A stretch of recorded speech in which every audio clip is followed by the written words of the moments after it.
सत्ता के ये लोग जो है ना 15 साल में क्या रोजगार दिए हैं ये बताने की आवश्यकता नहीं। सत्ता पाने के ललक में इतने मतलब व्याकुल हो गए हैं लोग, इस तरह की बात।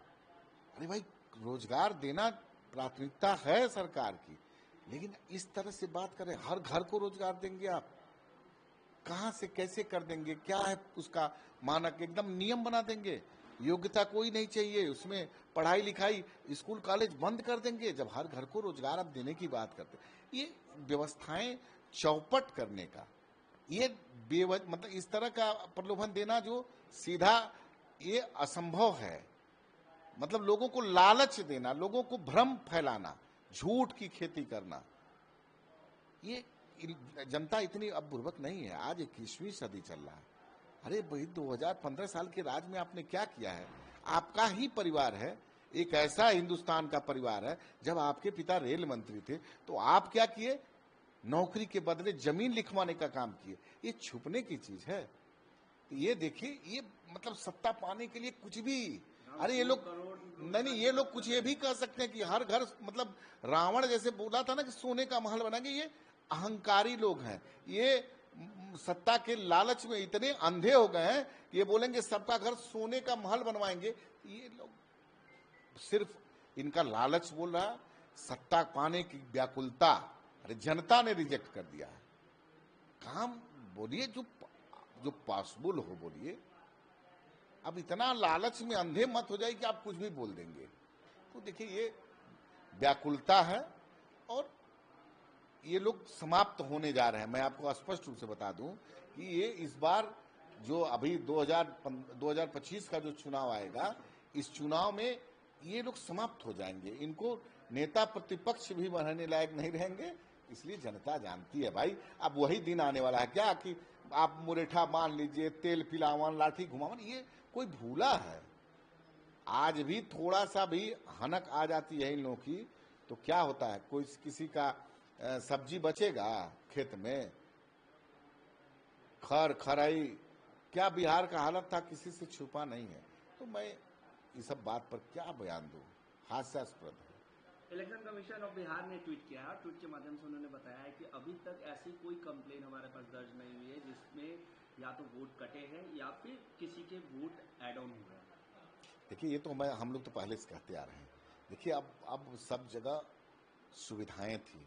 इतना लंबा समय इलेक्शन कमीशन ने दिया था कि आपका छूट गया नाम तो अब जोड़ा लीजिए। हम लोग तो उसमें बिहार विधानसभा में कार्यक्रम कर रहे थे, एक भी जगह शिकायत ऐसी नहीं मिली कि मेरा नाम काट दिया गया। चाहे हाँ, निश्चित रूप से जहां पर जो स्वर्गवास हो गया था उनका नाम कटा है, जहां दो दो जगह नाम था उनका नाम कटा है।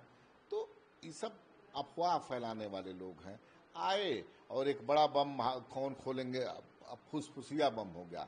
अब दिवाली आ रहा है ना, 100 फुसफुसिया बम होता है, तो फुसफुसिया बम माहौल बना, भुटकटवा भुटकटवा, क्या हो गया, टाए टाए फुस। इलेक्शन कमीशन ऑफ इंडिया ने कहा है कि एआई वीडियो जो जनरेटेड हो रहे हैं वो आप चुनाव में यूज नहीं कर सकते, किसी के खिलाफ इस पर कार्रवाई। देखिए, निश्चित रूप से ये इलेक्शन कमीशन का बड़ा अच्छा पहल है। अभी क्या है कि दूसरे की आवाज में बोलना, फर्जी तरीके से चेहरा किसी का, सर किसी का, इस तरह से आजकल एआई के दौर में भाई साहब आप समझ सकते हैं कि कितना बड़ा ये लोग कर देंगे। या जब तक वो प्रूफ होकर आएगा तब तक किसी का बाजा बैंड बाजा बज जाएगा। तो निश्चित रूप से ये इस पे एक बड़ा कानून हमको लगता है आना चाहिए। किसी का करियर बर्बाद हो सकता है, किसी के बारे में कुछ भी अभद्रता की सीमाएं लोग पार कर रहे हैं। तो निश्चित रूप से एआई के जमाने में एक लिमिट होना चाहिए। इस पे एक निश्चित रूप से कानून आना चाहिए। और इस पे बहुत मतलब हम तो इलेक्शन कमीशन को धन्यवाद देंगे कि इस तरह का नजर है, पैनी नजर है। एनडीए में ऑल इज गुड है, सीट शेयरिंग कब तक हो जाएगी? काफी चर्चाएं चल रही हैं आपकी पार्टी को लेके, चिराग पासवान को। अरे नहीं भाई, चर्चाएं देखिए, चिराग पासवान स्वयं एक चर्चा है। और हम लोग का सौभाग्य है कि हमारा नेता आज बिहार नहीं पूरे देश में युवाओं का सबसे लोकप्रिय नेता है। और चर्चा होती है तो जिसके पास ताकत होती है उसी की चर्चा होती है। और निश्चित रूप से चुनावी वर्ष है, चर्चा होना जायज है। और हमारे नेता शीर्ष नेतृत्व कल हम लोगों ने एक बैठक भी किया, आपको बता दूं, सबका अधिकृत हमारे राष्ट्रीय अध्यक्ष हैं, कोई भी फैसला लेने की कितना सीट लड़ेंगे, क्या सीट लड़ेंगे, कौन सीट लड़ेंगे, कहाँ लड़ेंगे, कहाँ नहीं लड़ेंगे, सब चीज के लिए हमारे राष्ट्रीय अध्यक्ष आदरणीय चिराग पासवान जी अधिकृत हैं। अब हमको लगता है चंद घंटों में उनका फरमान आएगा और लोजपा का एक एक कार्यकर्ता उस पर अपना काम करेगा। नाराजगी दूर हो गई मतलब? अरे भाई, नाराजगी थी ही नहीं तो दूर होने की कहाँ बात है। बातचीत होती है तो कुछ न कुछ तुरंत एक ही बार में सब कुछ नहीं फाइनलाइज होता है। निश्चित रूप से उम्मीद करते हैं हम कि अच्छा हो। राजू जी, ऑनलाइन प्रक्रिया कुछ वो प्रक्रिया है, उसमें क्या कुछ खास देखा जा रहा है? नहीं, निश्चित रूप से देखिए, आजकल डिजिटल युग है और ये हमारे प्रभारी अरुण भारती जी निश्चित रूप से एक अच्छा पहल है। एक सब कंप्यूटराइज हो, सब कुछ तो ऑनलाइन पहल हो रही है। ऑनलाइन लोग जो भी हमारे पार्टी के चुनाव लड़ने के इच्छुक हैं तो उसके लिए ऑनलाइन आवेदन कर रहे हैं और पुराना उनका काम करने का हर जिला अध्यक्ष से रिपोर्ट हम लोग मंगाए हैं और प्रदेश में बैठ करके बजाते प्रभारी जी हैं, एक सब कुछ फाइनल किया जाएगा। ये सब चीज़ देखने की चीज़ है ना, कितने सदस्य बनाया आपने, कितना काम आप, अरे भाई घूमेंगे तब ना विधानसभा, ये सब चीज़ का डाटा निकल जाएगा। तो निश्चित रूप से जो दल के हमारे नेता आवेदन किए हैं तो उस पर विचार हमारा शीर्ष नेतृत्व करेगा।